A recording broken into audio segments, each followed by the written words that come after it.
ఓం నమో భగవతే శ్రీ రమణాయ. చాలా సంతోషం నాయన. పుట్టినటువంటి ప్రతి జీవి కూడా పిడికడు ప్రారంభంతో ఈ మాయలోకి వస్తున్నాడు. ఎప్పుడు ఏది అనుభవించవలసి ఉన్నదో ఇంద్రియముల ద్వారా, మనస్సు ద్వారా ఆ విషయాలని, ఆ అనుభవాలని అనుభవించే తీరుతాడు.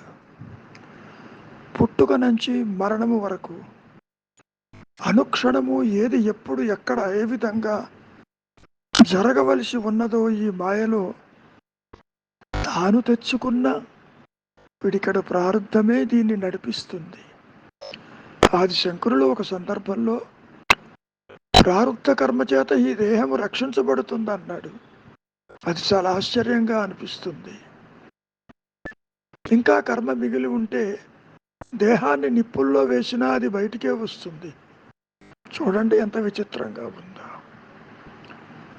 సరే, ఒక సందర్భంలో మహర్షుల వారిని దర్శించటానికి వచ్చినటువంటి కొందరు ప్రముఖుల్లో ఒకరు అడుగుతున్నారు, కలలో ప్రవర్తించేది ఏది? తన్మాత్రల అవునా కాదా? అసలు కళ అంటే ఏమిటి? కొంచెం విచారించండి. స్థూల సూక్ష్మ కారణదేహములతో ఈ మాయా నేను జాగ్రత్త స్వప్న సుషుప్తలు అనుభవిస్తున్నాడు కదా. ఈ స్థూల దేహానికి స్థూల జగత్తు కనపడుతుంది కదా. సూక్ష్మదేహమైన మనస్సు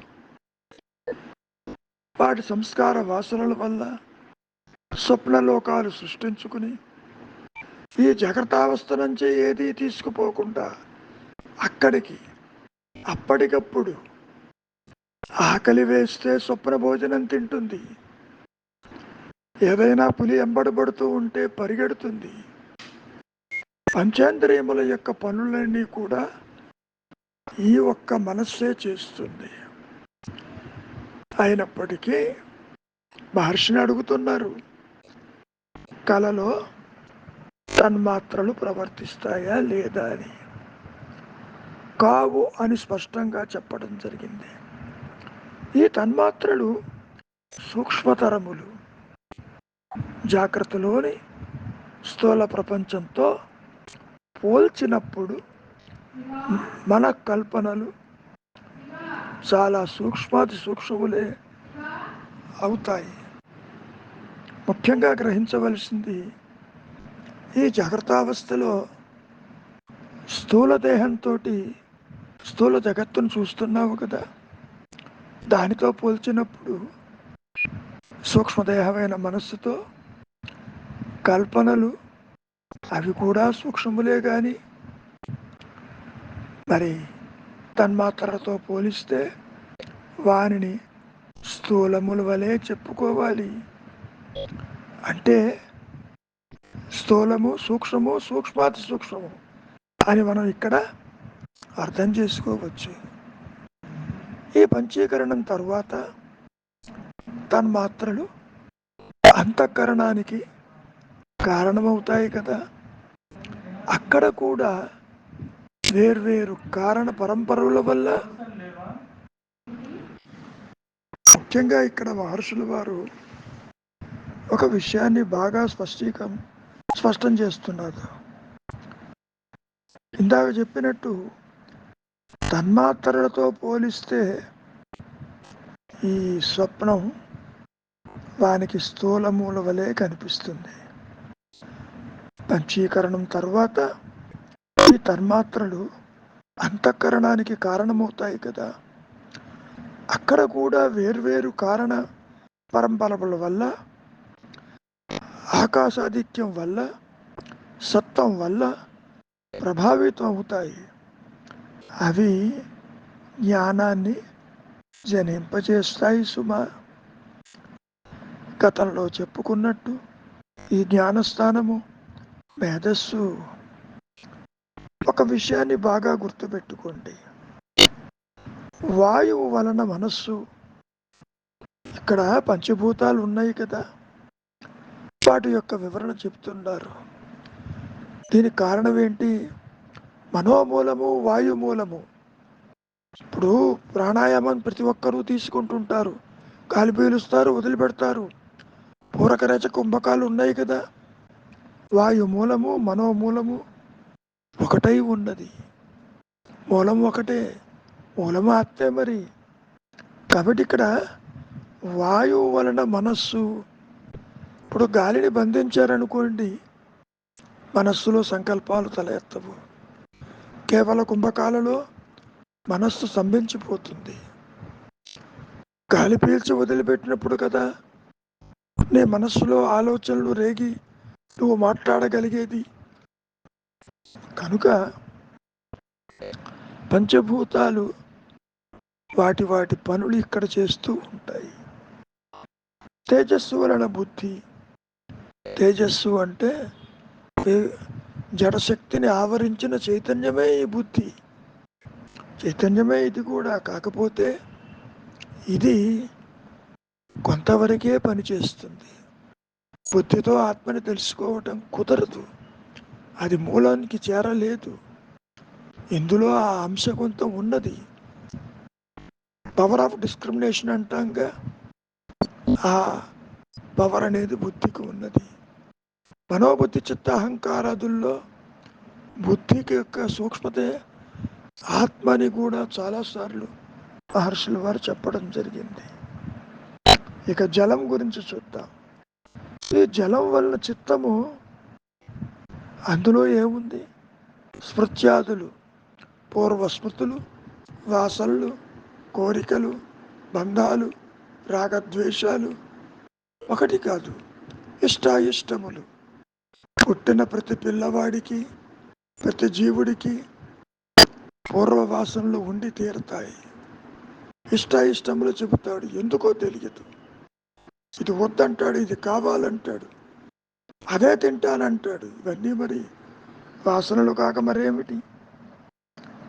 సరే, మిగిలింది ఏమిటి? పృథివీ తేజో వాయురాకాశాదుల్లో పృథివీ అహంకారము. పృథివీ వలన అహంకారం పుట్టుతుంది కదా. ఇక్కడ అహంకారం అంటే ఏమిటి? జడ చేతనముల కలయికే అహంకారము. జడత్వం ఒకటి ఉండి తీరాలి, అదే ఈ దేహము, అదే పృథివీ. చేతనత్వము, జడ చేతనముల యొక్క కలయికే ఈ వ్యక్తిత్వము, ఈ పరిమితత్వము, ఈ జీవభావన అనేది మరి తల ఎత్తింది కదా. మరి వీటన్నిటినీ కలిపి సమిష్టిగానే నీవు చూడాలి తప్ప విడివిడిగా చూడలేవు, కుదరదట్లా. ఎందుకంటే అవి వెస్టిగా, ఇండివిజువల్గా, సమిష్టిగా కూడా పనిచేస్తూ ఉంటాయి. దేహేంద్రియ అవయవాలతో ఒకటి దాంతో ఒకటి అన్నిటినీ కానీ వ్యవహరిస్తూనే ఉంటాయిగా. ఒంటిగా కానీ అన్నిటితో కలిపి కానీ అవి చేస్తూ ఉంటాయి వాటి పనులు వాటికి. ఉదాహరణకి పంచేంద్రియాలు తీసుకోండి. ఒకటి శబ్దాన్ని వింటుంది, బుద్ధితో అదేమిటని చూస్తుంది, విచారిస్తే కంటితోటి అది ఆ వస్తువుని గ్రహిస్తుంది, స్పర్శతోటి ఏ విధంగా ఉందో చూస్తుంది. కాబట్టి సమయాన్ని బట్టి ఈ పంచేంద్రియములు ఒకటిగాను సమిష్టిగాను పనిచేస్తూనే ఉంటాయి అని అర్థం చేసుకోవాలి. ఇంకో విషయం ఏమిటి అంటే, రజోగుణం వల్ల తన్మాత్రలు ఈ వ్యక్తిత్వంలో జ్ఞానేంద్రియములుగా మారుతాయి. సత్వరజస్తమో గుణాలు ఉన్నాయి కదా. రజోగుణం యాక్షన్ ఓరియంటెడ్. ఇది ముఖ్యంగా తమోగుణం వానిలో వెష్టిలోని కర్మేంద్రియాలుగా మారుస్తూ ఉంటుంది. ముఖ్యంగా ఒక విషయాన్ని గుర్తుపెట్టుకోండి, వ్యక్తికి బాహ్య ప్రపంచానికి ఈ తన్మాత్రలు సమానములే కాక సమానములుగానే ఉంటాయి కనుక వారి సంబంధములు చాలా సులభతరం అవుతూ ఉంటుంది. అందులో సందేహం లేదు. ముఖ్యంగా ఈ తన్మాత్రలు ఎక్కడి నుంచి వస్తున్నాయి? గతంలో చెప్పుకున్నాక ప్రకృతి నుంచి వస్తాయి. సృష్టిని వర్ణించే పట్టవాక్యాలు ఎన్నో ఉన్నాయి, ఎంతెంతగానో భేదిస్తాయి కూడా. సృష్టి యుగవత్తని కొందరు, కాదు క్రమక్రమంగా వచ్చిందని మరికొందరు చెప్పుకుంటూ ఉంటారు. ఇవన్నీ ఇందు ప్రాధాన్యము సృష్టికి కాదు, దాని మూలానికి. అది గ్రహించాలి. సృష్టిని చూస్తున్నది ఎవరు? నేను చూస్తుంది అంటావు. ఆ నేనెవరు? దేహమా, ఇంద్రియాల, మనస్సా? చూడబోతే అవేమీ చూడలేవు.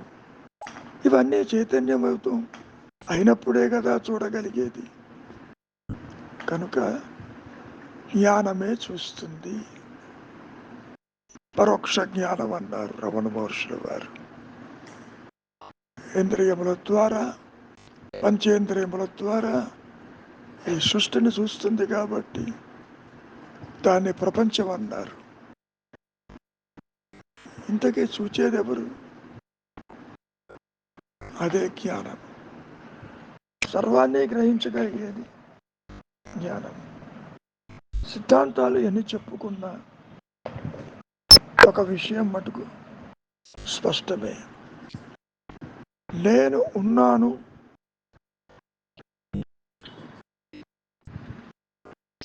కనుక